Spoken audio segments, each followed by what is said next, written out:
19 septembre 2023, forêt 2192. C'est donc le premier jour de ma 7e année de journal. De cette année donc.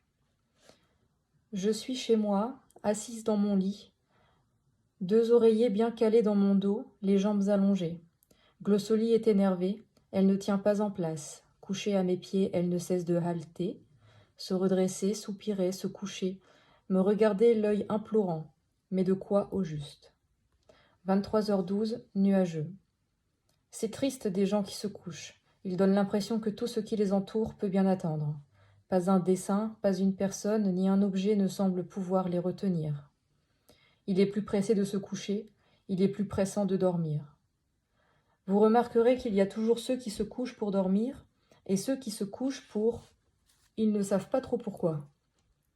Les premiers s'allongent, trouvent leur confort parmi 2 ou 3 positions choisies et sans même décider de fermer les yeux, sombrent dans leur sommeil, celui pour lequel ils étaient venus là. Les seconds, qui parfois partagent le lit des premiers, auraient beaucoup, tant de choses à raconter, mais ils ne le peuvent pas. Ils s'allongent souvent après être restés assis un moment, soit les pieds au sol, hors du lit, la tête posée sur une main au bout d'un bras, dont le coude s'est bloqué entre les genoux. Soit les pieds au bout de leurs jambes, allongés sur le lit, recouverts par les draps, les mains croisées sur le bas du ventre, comme lorsqu'on écoute peut-être attentivement quelqu'un nous raconter sa vie.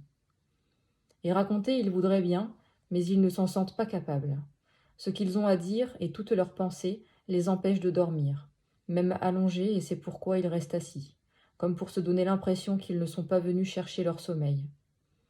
Mais la personne qui aurait pu les écouter s'est allongée, et elle a dormi. Des gens qui se couchent, beaucoup pensent qu'ils sont fatigués par la journée qui s'achève. La vérité est que l'on voit bien qu'ils se foutent que les choses aillent comme elles veulent et que les discussions n'aient jamais lieu. On voit bien qu'ils ne s'inquiètent pas de comprendre ni d'être compris. Il fera jour demain.